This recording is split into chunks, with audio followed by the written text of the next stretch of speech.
पिछले एक हफ्ते से मैं देख रही हूँ कि जैनी, खास करके दिगंबर जैनियों में बहुत हलचल मचा है कि मैंने क्या बोला है पीछियों के बारे में। सबसे पहले मैं आपको बताना चाहती हूँ कि मैं अपने आप को जैनी खुद समझती हूँ, और आपका जो धर्म है, जो जैनियों का धर्म है, अभी नहीं 50 साल से मैं कह रही हूँ कि इससे परफेक्ट धर्म कुछ हो नहीं सकता। मैं प्रवचन करती हूँ जैनियों के सामने, सारे जैन गुरुओं को मैं मिल चुकी हूँ और मैं उनका आदर करती हूँ। और ये जो अभी जो नेट पर गया है, जो सोशल मीडिया में गया, ये आधा अधूरा है। कभी आपने पूछा नहीं कि मैं वहां कर क्या रही थी। मैं गई थी वहां आशीर्वाद लेने, और एक महात्मा आए थे श्वेतांबरों में से और दिगंबरों में से। पहले तो मैं श्वेतांबरों के साथ बात कर रही थी कि वो क्या करना चाहिए अहिंसा के बारे में। आपको मालूम है कि मुझे तो चींटी भी प्यारी है, पत्ता भी मत तोड़िए, सिल्क मत पहनिए, जेवर मत पहनिए, ये सब चीजों पर मैं बहुत महीनता से देखती हूँ। उसके बाद एक मुझे कहा गया कि एक दिगंबर के महात्मा वहां बैठे हैं, तो मैं खुद गई उनसे मशवरा करने और आशीर्वाद लेने। अब ये कह करके मैं इस पॉइंट पर आती हूँ कि पीछे क्या है और मैंने क्यों बोला, ताकि आप समझ लें। जो धर्म में हमारे महात्माओं ने, हमारे गुरुओं ने सब कुछ छोड़ा है, मुझे अजीब लगता है कि अगर छोटी सी चीज की लालच भी हो। ये कहावत है ना कि हाथी निकला लेकिन उसकी पूंछ रह गई दरवाजे में, वही हालत है। 1972 में जब ये वाइल्ड लाइफ एक्ट बना था, तो उस समय जैनियों ने बहुत जोर लगाया इंदिरा जी पर कि किसी भी तरीके से जब आप मना कर रही हैं कि कोई भी पंख नहीं बिकेंगे, तो आप इसको छूट दे दें मोर को। इंदिरा जी ने मान लिया और छूट मिल गई इस एक्ट में कि मोर पंख बिक सकते हैं। अब आप समझ लीजिए, एकदम से जब मोर पंख को छूट दी गई, तो ये दरवाजा जब खुलता है तो उसमें अच्छे लोग भी आते हैं, बुरे लोग भी आते हैं। ये जो 15 लाख नहीं, मैं तो कहती हूँ 20 लाख से ज्यादा है मोर जो मरे हैं। ये क्यों मरे हैं? क्योंकि ये दरवाजा जैनियों ने खोल दिया। अब इसमें क्या हुआ कि जब पंख गिरते हैं, मोर के एक साथ पंख नहीं गिरते हैं। अगस्त के महीने के बाद हर महीने एक पंख गिराता है। आपने कभी मोर को देखा है बिना पंख के? नहीं। मोरनी के पंख नहीं होते, मोर के तो पंख हमेशा होते हैं, और वो यूं गिराता नहीं है। अब इंसान इंतजार में ये नहीं होता है कि एक पंख कहीं जंगल में गिर जाए तो उसको ढूंढ करके ले आए, क्योंकि जैसे ही वो एक पंख गिरता है, वो धरती के जो छोटे छोटे जानवर हैं, क्योंकि इसमें कैल्शियम भरा है, उसको खा जाते हैं। तो नतीजा ये हुआ है कि मोर को मारा जाता है। अब मोर जो है बहुत भारी चिड़िया है, उड़ती तो है नहीं, सो जाते हैं पेड़ों के बहुत नीचे ब्रांचेस पर, तो उसको मारना बहुत आसान है। अब जिन्होंने धंधा शुरू किया है, शुरू तो हुआ है पीछियों के लिए, लेकिन ये धंधा हर दुकान कर रही है, खास करके मंदिरों के सामने, हरिद्वार में, दिल्ली के हर दुकान में विदेशी लोग आते हैं, ले लेते हैं, डिजाइनर्स अपने कपड़ों पर डालते हैं, बैग्स बनते हैं इसके साथ।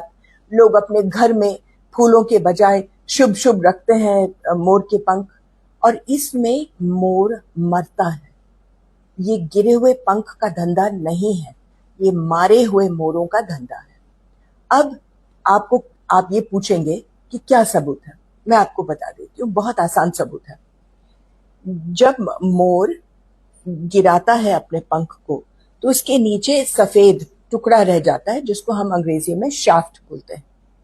वो शाफ्ट जो है, वो अपने आप जब गिर जाता है, आप जब बाल निकालेंगे अपने सिर से, तो अगर अपने आप गिर जाए तो एक छोटा सा टुकड़ा रहता है आपके बाल का जो सफेद होता है। अब अगर वो अपने आप गिर जाए तो वो शाफ्ट इतना बड़ा होता है और साफ होता है। अगर ये खींचे गए हैं एक मरे हुए शरीर से, तो वो शाफ्ट जो है उसका इतना हिस्सा खून से लगा होता है, भरा होता है। तो अब बेचने वाले इसको साफ नहीं कर सकते हैं अभी तक, चाहे पानी से करो चाहे साबुन से करो। तो वो क्या करते हैं, वो शाफ्ट को काट देते हैं। जो मोर के पंख बिक रहे हैं बाजार में, एक पंख पूरे देश में उसका शाफ्ट नहीं है। ये छोटे, इतना छोटा सा सफेद रह जाता है और बाकी पंख का पंख होता है। ये खुलेआम सबूत है कि वो मोर को मारा गया है, और मोर को मारने वाले बहुत बड़े धंधे में हैं। मैं कईयों को जेल में डाल चुकी हूँ, कईयों को, एक नहीं, मेरे ख्याल से 50, 60, 100 लोग अभी तक जेल में हैं, क्योंकि वो नेशनल बर्ड को मार करके उसका पंख बेच रहे हैं। कुछ लोग हैं जो मांस खाते हैं, बहुत कम, आधे अधूरे 2-4 होंगे, लेकिन ज्यादातर जो है वो पंख के लिए मारे जाते हैं और फिर वो दुकानों में डाल दिया जाता है। एक पीछे जो है वो 1, 2, 3 पंख से लिए जाते हैं।